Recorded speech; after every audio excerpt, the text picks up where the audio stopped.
Okay, so I actually watched a masterclass on R.L. Stine, the guy who wrote Goosebumps, and the following advice comes from that masterclass. So pay attention and use the advice to write your own scary, spooky story.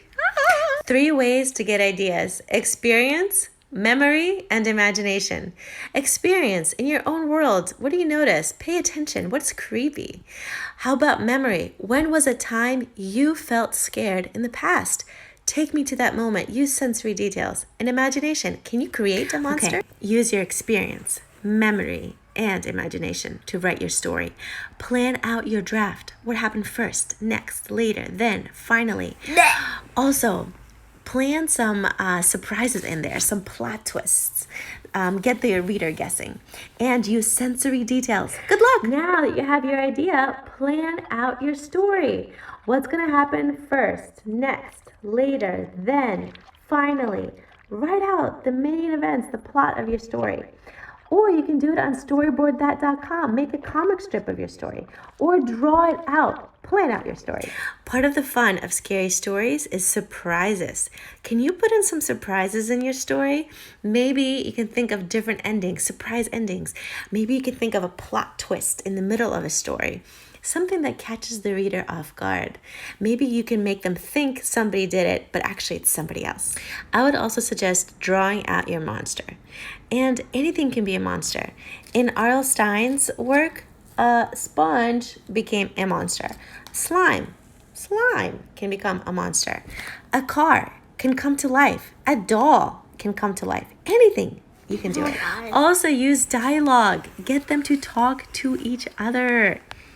Show what they're afraid of by what they say to each other. Use dialogue. You can do it. Take a normal location, an everyday location, and then try to push yourself to make it scary, where the person feels helpless and vulnerable, where the person doesn't know what's just around the corner, what's behind that closet door, what's under the bed, what's in that tree. You got it? When you're doing scary story writing, tap into your own fears. What do you find scary? For example, I find spiders very scary. So they will definitely be part of my story because that's super creepy to me. And I'm going to describe them very well to get you to understand how scary they are. I've touched on this in the past, but here's another secret. Use sensory details. What do you see? What do you hear? What do you smell? What can you touch? Put the reader in your scene by using your 5 senses to describe. Now, little secret for you. Write from the first person point of view.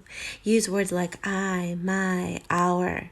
It's tempting to write in the third person, but it's creepier to write in the first person. I dare you. All right, now it's time to do it. Now it's time to write out your first draft. Go for it. This is such important. Yes, it does say vote because voting is very important. Yes, so go ahead. Write out your first draft. Don't be afraid. Push yourself to finish it. And then read it out loud to yourself and give it to a friend to read for feedback. Okay, let's review. So get your ideas from experience, memory, or just your imagination.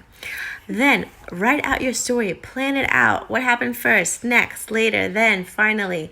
You can even draw it out. Draw out your monsters. Make it exciting. Surprise us and use sensory details.